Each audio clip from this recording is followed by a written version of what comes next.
Ce qui est intéressant dans cette première section, c'est que les deux artistes s'inscrivent dans cette thématique de manière très différente. Lui qui a suivi un parcours classique par l'École des Beaux-Arts s'est consacré au départ essentiellement au nu et au portrait.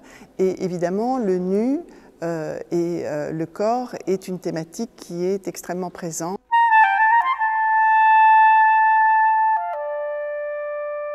C'est évidemment une thématique classique de la formation des sculpteurs, et puis classique, on pourrait dire, depuis le début de l'expression humaine, puisque les premières figurations sont des corps, soit d'hommes, soit d'animal, sur les parois des grottes. Mais nous avons présenté ici essentiellement des œuvres de l'après-guerre, ou du moment où il a été dans l'atelier de Brancusi, et découvrant une œuvre qui se passait de modèle dans l'atelier de Brancusi, il a modifié au fond d'une certaine manière son langage en simplifiant énormément son rapport aux formes et au corps, en se passant de modèles, alors qu'avant il avait toujours recours à des modèles, notamment Dina Vierny qui était le modèle de Mayol.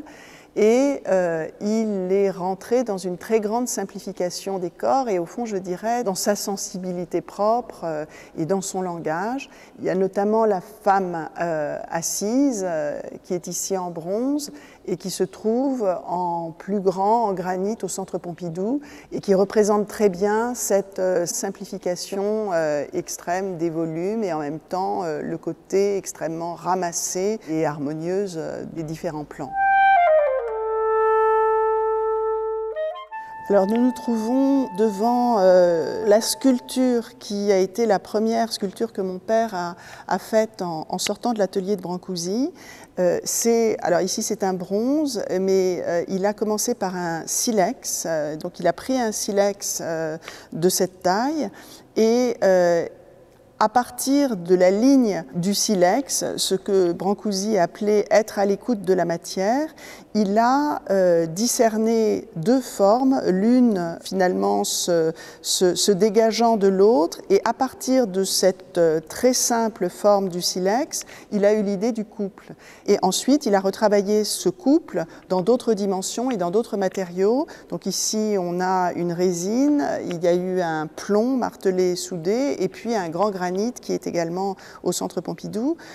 Mais ce qui est très intéressant, c'est de voir à quel point il est rentré ici vraiment dans l'idée d'évoquer le couple à partir de deux volumes extrêmement simplifiés et en même temps évocateurs de deux présences. Ce couple ressemble aussi d'une certaine manière à un menhir, à une pierre levée. Et à partir de cette œuvre-là, Carl-Jean Longuet va vraiment rentrer dans une plus grande liberté, je dirais, de son langage. Il y a un très grand contraste entre les deux œuvres. Il faut rappeler peut-être que Simone Boisec a 18 ans de moins, qu'elle commence à travailler dans l'immédiate après-guerre, qu'elle est très habitée par les arts premiers qui l'intéressaient beaucoup jeune, puisqu'elle avait commencé par penser devenir ethnographe, ethnologue.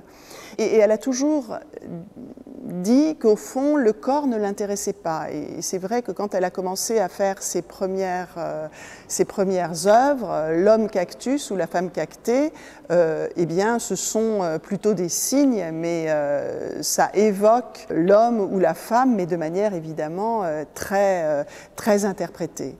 C'est intéressant de voir avec ce couple de Boisec à quel point on est ici vraiment dans l'interprétation de l'idée de la dualité, mais vraiment comme signe. C'est un triangle extrêmement simplifié, avec une forme un peu plus haute, comme on le voyait un peu dans le couple de Longuet, une autre forme front contre front, si on commence à la déchiffrer, qui lui fait face, qui pourrait être la femme, et cette horizontale ici de la forme plus basse et qui est comme un bras qui se pose sur la forme plus haute. On sent à la fois l'idée de couple, l'idée de fusion, mais aussi la confrontation, ce qui est toujours une constante dans l'œuvre de Boisec, alors que les couples de Longuet sont souvent beaucoup plus tendre, je dirais, et beaucoup plus fusionnel que ces dualités confrontées de Boisec. Elle avait déclaré s'intéresser très peu au corps dans son œuvre. Et curieusement, à 83-85 ans, elle a commencé à faire des figurations, notamment ce Adam et Ève, très figurés dans des corps, très fessus. Et je lui ai dit, mais alors, qu'est-ce qui t'arrive, toi qui as toujours déclaré ne pas t'intéresser au corps, qu'est-ce que sont ces œuvres? Et elle m'a répondu, mais qu'est-ce que tu crois, le corps fout le camp, alors je le retiens. Et c'était une manière, effectivement, de rentrer dans sa dernière période et de manière peut-être dans un rapport nouveau, finalement, pour elle, à la figuration du corps. Cette sculpture-là vient d'un dessin qu'elle a fait d'un arbre qui était à Lisbonne, sur les bords du Tage. Donc c'est peut-être la seule fois où la sculpture vient d'un dessin.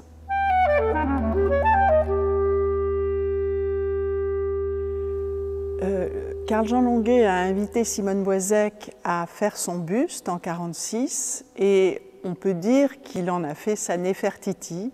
Avec ce buste qui est présenté ici, il y a deux bustes, un autre buste dont il y a une photo, on la voit posée à côté de la terre.